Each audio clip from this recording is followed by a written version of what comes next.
Hi, and welcome back to Circle's Theory. Today we are discussing mythology, specifically a tale of Baldur from Norse mythology. I'm interested in how this connects with the themes discussed in Gaiman's work, and what the meaning might be behind a symbol that represents America and those we wish to be. So today we discuss Baldur. What it's gotta be this time. Yeah. Sun starts to set and the moon shall rise. So there's a few ideas to get started with here, but let's do a quick recap on his story, which is going to be a bit breathy.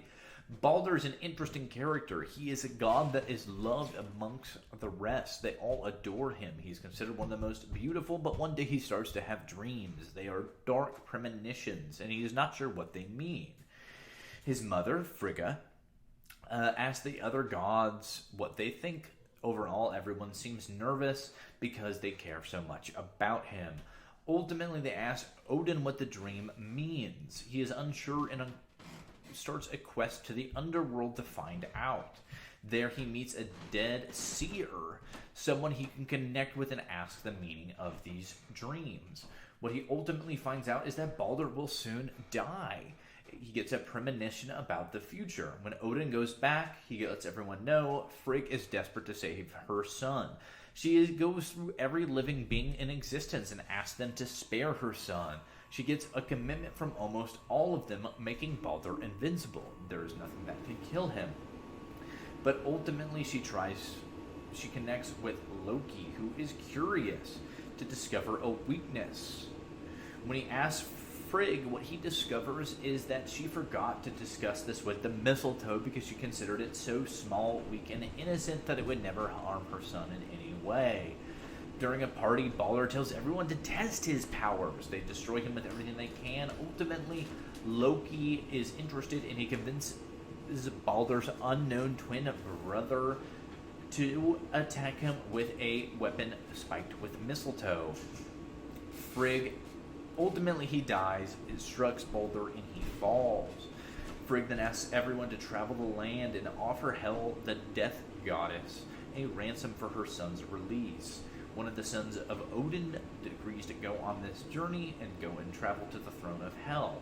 What he saw was Baldur in ultimate peril in the throne of honor.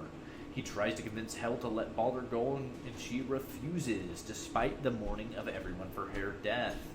What she says is that she'll let him go if everyone in the world will weep for him, but ultimately there is one individual who will not, because she says Baldur didn't do anything for her. Baldur won't be dead forever, though. They come to find out that his return will signal Ragnarok, the end of times, when everything will fight each other. He will be this herald, and he will be a symbol. He will symbolize hope for the individuals, happiness, and light. This is an interesting idea, and of course there are parallels to Christian mythology, specifically that of Jesus' resurrection, the idea of a second coming and an individual that will bring hope and enlightenment to an age that has been wrought by decay. This idea is interesting as it connects with the idea of Adam and Eve as well. The Romans, when they entered Norway, were interested in conversion and found that the best way to do so was to combine their story of Christianity with that of Ragnarok, and that Adam and Eve were the two humans that hid away from the gods, survived this, and returned unscathed to start a new world. This is ushered in by Baldur. This is ushered in by a god of hope in the old world. This is an interesting idea, and that this individual represents what is of value from the ages that decay. This is an idea that we see continued and perpetuated through most themes and mythos. We are fascinated by what developed bias might extend past our time. The ideas and artistic representations that mean more than us ourselves. So we explore this in the story of Baldur. I'm fascinated by Gaiman's understanding of it. Gaiman, of course, has written some of the most powerful works when it comes to mythology and postmodern existential thinking.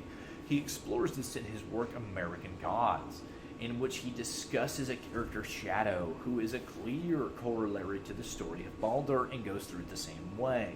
Spoilers ahead, I apologize for those who have not read the book. Specifically, Shadow is connected to this, and he is a guide who ultimately sacrifices himself to usher in a new era. He represents the hope of what an America could be from Gaiman's perspective. He looks at the best of us.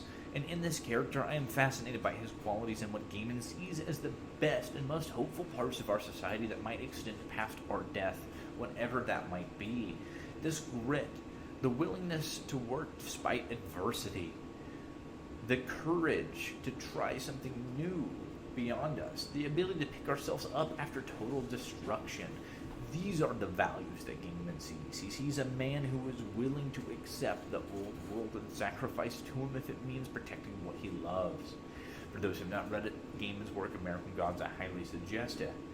Beyond that, we see these themes continue as they represent the ideal in America that we hope to extend past us. If you're interested in existentialism or any of the ideas, please stick around, share a comment, hop on next week as we continue to talk mythology, or check out one of our other videos. Please engage, subscribe. All of that helps the channel grow so we can continue to explore these ideas and the development of the theory behind circles. That's what it's gotta be this time. Yeah. Sun starts to set